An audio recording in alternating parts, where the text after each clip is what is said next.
Assalamualaikum warahmatullahi ta'ala wabarakatuh. My name is RIFQAH MAWADDAH binti Muhammad ZAINUDIN and my matric number is 22BE01015.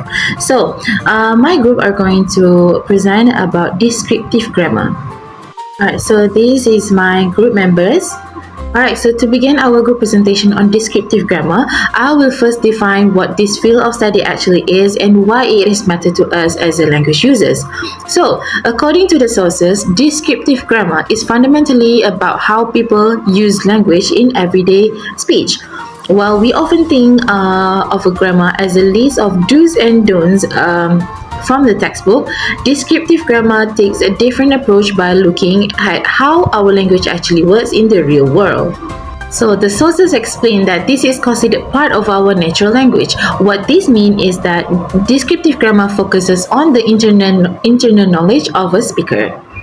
So, in short, descriptive grammar isn't about policing how we talk, but rather about observing and documenting the natural rules that we use every day. Now, I will pass to the next member to discuss how this differs from the prescriptive grammar we often encounter in schools. Hi, now it's my turn to explain the differences between descriptive grammar and prescriptive grammar. Basically, descriptive grammar is about how people actually speak in everyday life. And also, they use very natural and not using unconscious rule of language. Also, descriptive grammar is same across the speaker of a language and what people do say, which is they can talk whatever they want, not formal at all. For example, he don't like it. It is very common in casual speech, especially in some dialect. So basically, they not practice the rules in a language. The second example is I ain't going. It is very natural in everyday talk. Even prescriptive grammar says wrong. For prescriptive grammar, people use about rules and taught by authority. For example, like school, grammar books, and it must be learned, not natural for children. Which means to use prescriptive grammar, you have to learn all the rules that being taught by your teacher, especially during primary and secondary level.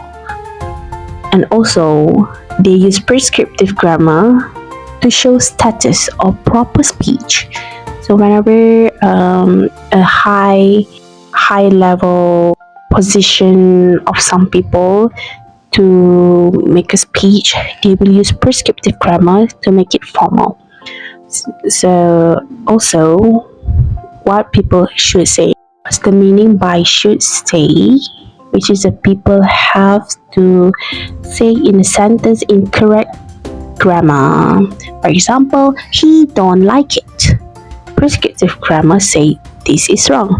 The right answer is he does not like it. The correct form taught in school. Basically, to make you more understand, descriptive is similar with informal, while prescriptive grammar similar with formal. Thank you. And my name is AINATASHA. My matric number is 22BE01017. Okay, so for my part, I will explain the scientific methodology in descriptive grammar. Linguistics is not just about memorizing rules, but it also to treat language as a science. Descriptive grammar focuses on how speakers naturally use language in everyday context, and the goal is to uncover the unconscious patterns that guide communication. So, to study this scientifically, linguists follow several steps, which is, first, they observe authentic language such as conversations, text, or even social media posts. Then, they look for patterns like subjects coming before verbs or adjectives before nouns. Next, they test these patterns across different speakers and dialects to see if they are consistent. After that, they analyze the findings, often comparing them with prescriptive grammar rules. Finally, they will draw conclusions about how language really works in practice. For example, in English, we naturally say the cat chased the dog instead of chase the dog the cat. Nobody teaches this explicitly, by the way. It's an unconscious rule all we follow. So this shows that descriptive grammar is systematic, and studying it scientifically helps us understand the deeper connection between syntax and semantics. Assalamualaikum warahmatullahi wabarakatuh. My name is Nabila AMELIN binti MAZLAN. My metric number is 22BE 01018. Now, I'll be explaining about the basic descriptive rules in English. It has 3 points. The first point is reading focuses on meaning. The main goal of reading is to understand meaning, not just to pronounce words. Teachers should help students focus on ideas and message of the text rather than reading word by word. Second, reading use prior knowledge. Reading understand text better when they connect new information with what they already know. Activating students' background knowledge before reading helps prediction. And third, is the last one, reading involves interaction with the text, which is reading is an active process. Readers interact with the text by predicting, questioning, and interpreting information while reading, not passively receiving it. Assalamualaikum warahmatullahi wabarakatuh. My name is NASREEN MUNIRAH binti MARZUKI, and my metric number is 22BE01026, and I will be explaining on limits of comprehension in descriptive grammar. So to start off, descriptive grammar shows us how sentences are formed and used in real language. But by being just grammatically correct does not always mean a sentence is easy to understand. This is because as a human, our comprehension is very limited due to working memory and how we process sentences. So for example, center-embedded sentences are grammatically correct, but they become more harder to understand as more clauses are added. For instance, the cat that the dog that the mouse frightened chased ran away. So in this sentence, even though it follows the rules, most readers will definitely find it very confusing as our brains struggle to keep track of all the subjects and objects at once.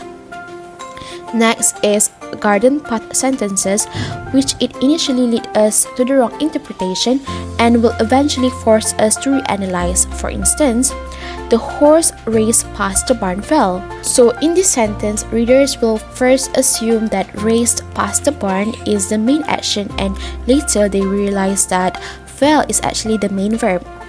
So by these examples, it shows that understanding language really depends not just on grammar, but also on how our minds process it.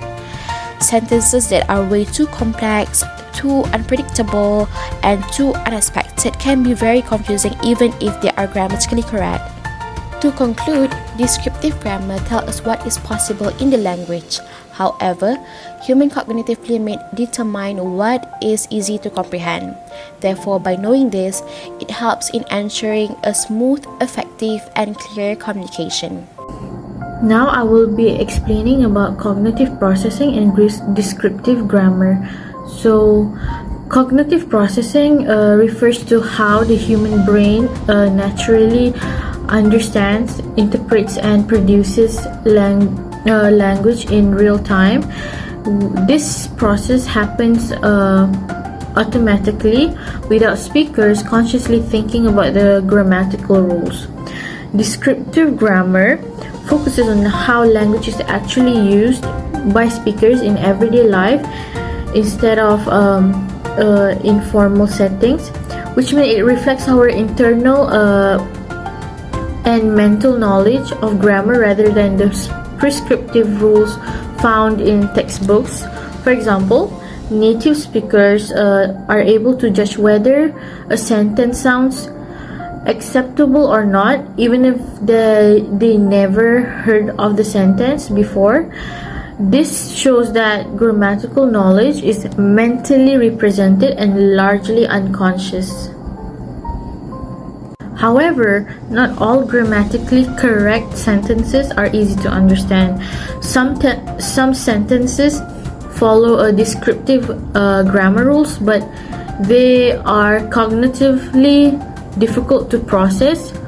This difficulty is usually caused by the limitations in the working memory and the way the brain processes sentences incrementally, meaning word by word in real time. For example, sentences with complex structures or garden path sentences may initially lead the listener to one interpretation, then force them to reanalyze the meaning, which shows that while a sentence may be grammatically correct, effective communication depends on how easily the brain can process it, which thus the cognitive processing helps explain why speakers tend to prefer simple sentences structures in everyday language use. So in conclusion, the cognitive processing supports descriptive grammar by explaining how grammar operates as a mental system shaped by human cognitive limitations rather than the fixed rules. My name is KHADIJAH binti AMIN. My metric number is 22BE01022, and right now I will explain about semantic ambiguity. Semantic ambiguity occurs when a sentence allows more than one interpretation. It often arises from sentence structure rather than incorrect grammar. Some ambiguous sentences are called garden path sentences because they mislead readers at first. For example, the horse raced past the barn fell. Readers initially treat raced as the main verb, then must reinterpret it as part of reduced relative clause. Reduced relative clause is a shortened form of a relative clause where the relative pronoun, which is who, which, that. Full relative clause is the horse that was raced past the barn fell, and the reduced relative clause is the horse raced past the barn fell. The next example is, while the woman was mending the sock fell off her lap. Readers expect the sock to be the object of mending, but later realize it is the subject of fell. So, descriptive grammar explains how such sentences are grammatically correct, but cognitively difficult to process. To conclude, this presentation has discussed descriptive grammar and its key aspects, including how language is used in real-life communication, cognitive processing, and semantic ambiguity. So, descriptive grammar focuses on observing and analyzing actual language use rather than judging it is right or wrong. And then this leads to a clear shift from traditional prescriptive grammar, which is emphasize fixed rules and correctness. Instead of telling speaker how they should use language, descriptive grammar also explain how language is naturally changed and varies across context, speakers, and the situation. So this shift is important because it helps linguistics educators and language learners better understand the authentic language use. So by adopting a descriptive approach, grammar become more meaningful, flexible, and relevant to real-life communication. So for the conclusion, descriptive grammar reflects language as a living system because it's moving away from rigid rules toward a more realistic and scientific understanding of how language works. So that's all from us. Thank you.